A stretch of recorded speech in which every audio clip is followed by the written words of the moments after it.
The prayer of unbelief.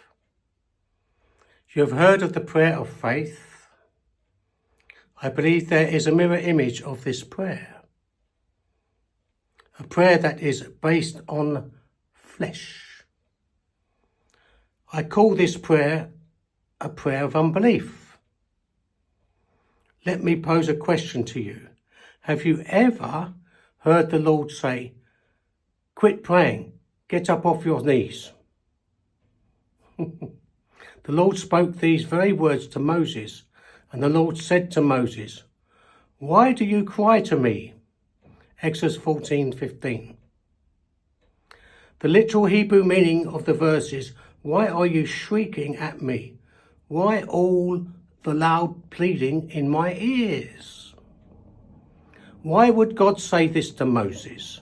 Here was a godly praying man in the crisis of his life. The Israelites were being chased by Pharaoh with no escape.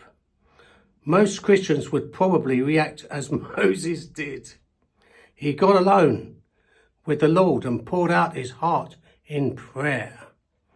Yet when God heard the Moses shrieking, he told him, "Enough."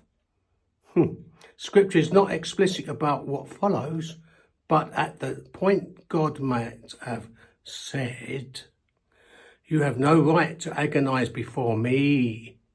Moses, your cries are an affront to my faithfulness.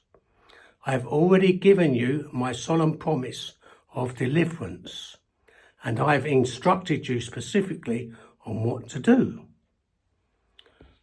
Your tears are not the cry of a broken heart now. They are tears of self-pity. It is time to stop crying. As we face our own crisis, we may convince ourselves, prayer is the most important thing I can do right now.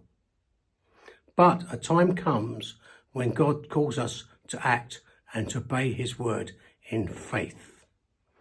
At such a time, he will not allow us to retreat to a wilderness to pray.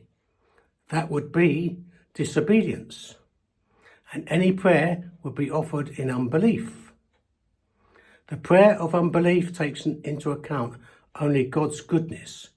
It ignores the severity of his holy judgments. Paul writes, "Therefore, consider the goodness and severity of God." Romans 11:22.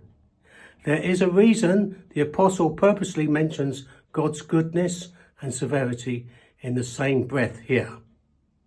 It is to turn our eyes away from the prayer of unbelief and toward the true belief.